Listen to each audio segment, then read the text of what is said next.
magandang gabi po sa inyo. Gusto ko lang mag-share sa inyo about nga dito sa nangyayari na sa Greenland sa pagitan ng US at Denmark. Nakita ko yung post ng Philippine Embassy sa Denmark na sila po ay mayroong advisory na nilabas. At ito ay patungkol sa pag-monitor nila dito sa amin sa Filipino community sa Greenland sa pagitan ng US at Denmark. At doon sinabi naman nila doon na wala pa namang alarma na nangyayari, basta ang sinisiguro lang nila ay makapagbigay daw sila ng assistance sa amin in case man mayroong mga emergency. Sila po ay nakahanda. Minomonitor nila kami. Ang sabi nila doon ay maging maingat na daw kami dito, vigilant, at sumunod kami sa mga community guidelines. So ibig sabihin nun mga kabayan, community guidelines, ito po ay susunod kami sa mga rules. Huwag kaming mag-post na mga fake news, huwag kaming sumabay sa mga kung ano-ano mang balita. Kailangan naming makipag-coordinate dito talaga kung ano ba yung totoo. Sa ngayon kasi mga kabayan, ang dami talagang lumalabas na mga kung ano-anong mga post. Hindi ko na nga tinitingnan yung mga post kasi kung titingnan mo kasi mga kabayan, no? Kung mabilis kang mapaniwala ka talaga kasi ang dami ngayong naglalabas ang mga video, mga post. Minsan akala mo totoo, yun pala AI. Tapos mamaya pag shinare mo ay baka ikaw pa yung maparatangan mga kabayan. Kaya ako dito medyo kalmado, nasa neutral lang ako. Kahit ako po ay isang content creator, hindi po ako basta-basta gumagawa ng mga content na baka ikapahamak natin. Nandito ako sa Greenland. Sa totoo lang mga kabayan, no, okay naman ako dito sa Greenland. Wala naman akong kontra dito sa mga tao kung ayaw nilang ipagbili or ibigay itong Greenland sa US kasi nga lugar nila ito, territory nila ito. At yung sinasabi nila, ang Greenland is not for sale. So dapat kailangan na lang natin respetuhin kung ano ang desisyon. Pero ito namang US, sa nakikita natin sa pagpapahiwatig sa mga salita ni Donald Trump, parang may mga laman. Isa din yan sa mga kinakabahan din ako mga kabayan kasi US ay isa sa mga malalakas yan na bansa. Ito nga ang sabi ni Donald Trump ay doon talaga ako nakuha sa kanya na kung hindi niya daw makuha itong Greenland ay baka kukunin daw ng Russia or China. Yun po yung sinabi niya doon. Siya mismo nagsabi sa kanyang interview. Medyo nakaka-alarma talaga kasi tatlong bansa yan, China, Russia at Amerika. Hindi natin alam mga kabayan, wala akong idea kung ano talaga yung plano ni Donald Trump. May iba nag-aaway-away sa mga comment, may pabor sa US, may pabor naman sa Denmark, sa Greenland. Nung nakaraang araw dito, may pumunta dito na mga taga-Europe pero hindi naman karamihan. Mayroong German, France, Norway, ano ba yung isa? Finland, at hindi ako nagkakamali, Sweden mga bayan. Pero hindi naman marami. Yung German ata, 15 lang sila. Yung France, 13. Yung Norway, hindi ko alam. Pero hindi ko alam kung may parating pa dito. Pero yun lamang ay parang nagkuha lang sila ng seguridad dito o nag-survey lang. Hindi ko pa alam kung ano yung susunod na mangyayari. At bilang isang Pilipino dito na nagtatrabaho, kinakabahan, nandito yung pamilya ko, nandito kami lahat. Okay lang kung ako lang sana mag-isa dito anytime. Pero nandito yung pamilya ko, nandito yung kinabubuhay namin. Kung ako ang magsalita mga kabayan, kasi maraming nagtatanong, payag ba ako na mapabilang sa US? Ako mga kabayan, no, ang US, magandang bansa yan. Isa sa pinakamagandang bansa yan pagdating sa lifestyle, yung income. Pero hindi naman lahat ng US kasi marami kasing lugar din sa US na hindi din maganda. Pero majority talaga sa US, maganda ang US. Pero sabi nila kung payag daw ako dito. Ako mga kabayan, kung sasabihin ko kung papayag ako, ano ba yung kasiguraduhan ko?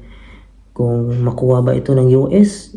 Kung magpapatuloy pa rin ba kami dito? Kasi kami, hindi naman kami taga Greenland. Hindi naman kami kuwan dito, trabahante lang kami. Mayroong posibilidad na pauwiin kami. Kasi hindi po madali mga kabayan, kahit sa mga lugar na US country mga kabayan, hindi basta-basta napapasukan ng mga Pilipino. Pwera na lang kung ikaw talaga ay merong kakayahan, may mga skilled ka, or may mga kamag-anak ka, pasok ka sa standard sa qualification. Pero dito mga kabayan, no? Ako ay hindi naman ako nahirapan dito sa pagpunta sa Greenland. Although kahit ako ay temporary work permit dito, kasi sa Greenland mga kabayan, no, kahit temporary work permit ka lang bago ka lang nakakuha ng trabaho dito, pwede mo na agad makuha ang pamilya mo or live-in partner kahit hindi kayo kasal. So maluwag pa dito yung Greenland pagdating sa pagkuha ng pamilya. Ang kagandahan ng dito sa Greenland kasi libre ng edukasyon, libre ng healthcare, ang mga daycare dito mga kabayan. Yung asawa ko mabilis lang sa makapagtrabaho kahit wala siyang skill, wala siyang experience. Kahit saan dito mga kabayan, madali lang siya makapagtrabaho. Kung pagdating naman sa sahod, hindi naman pahuli yung Greenland mga kabayan. Ako ay construction worker dito. Maipagmalaki ko na medyo maganda yung kitaan kahit malamig dito sa Greenland. Nakaramdam naman ako dito ng tahimik. Dito lang sa lugar na ito talagang hindi ako kinakabahan dati kapag pagkatapos na ng trabaho, uwi ng bahay. Tapos pag magtrabaho ako, wala akong problema, hindi ako natatakot. So, ako sa ngayon, kung sasabihin nila kung US or Denmark, siguro masasabi ko mga kabayan, mananatili pa rin ako dito sa pagpatakbo ng Denmark kasi wala naman akong naging problema dito sa Denmark. Kasi okay naman sa akin, pabor naman sa akin. Pero kung US ang makasakop nito, so wala din akong kasiguraduhan. Marami sinasabi, may iba sinasabi nila na swerte kayo dyan pag makuha ng US kasi magiging US citizen kayo. Ako, hindi po ako permanent residence dito. Ako ay temporary worker lang. So maaring posibleng mapauwi ako. So hindi ako sigurado. Pero ako naman ready naman ako mga kabayan sa mangyayari. Kasi kahit paano mayroon na akong nakakaipon, nakagawa na ako ng bahay, nakabili na ako ng farm. Tapos itong channel ko naman, sana ay maipatuloy ko pa rin ito. Ito lang po ay, syempre, hindi natin maiwasan, hindi naman natin pinag-pray na mangyari niyan. Ako ay nakahanda na din kung ano mang mangyari. Kasi nga, marami na akong nakikita sa mga news. Lalo na ngayon, mayroon namang nilabas si Donald Trump na ilan yun? 10% ata yun. Magdadagdag siya ng tariff sa mga product nila papunta sa Europe ng 10%. So parang makadagdag naman ng alarma yun. Kasi yung NATO ngayon mga kabayan, talagang pabor talaga sila sa Greenland. Na ang Greenland talaga, hindi talaga siya pinagbibinta. It's not for sale nga. Hindi dapat pilitin talaga na kukunin yun. Kasi nga ay ayaw nga ipagbinta. Ang dito sa mga Greenland na mga kabayan, wala naman silang naging problema dito. Ang sa kanila lang, dito mga kabayan, hindi ko naman maramdaman dito sa mga lokal na parang galit sila kasi yung mga kasama ko dito, parang wala naman silang sinasabi pag nandun kami sa trabaho. Hindi naman sila nagkukwento about sa mga ganong issue. Wala talaga silang sinasabi. Pero makikita ko na lang yung nakaraan kasi nagrally sila dito sa labas. Nag-ikot sila dito sa Nokson. Marami sila. May mga plug sila.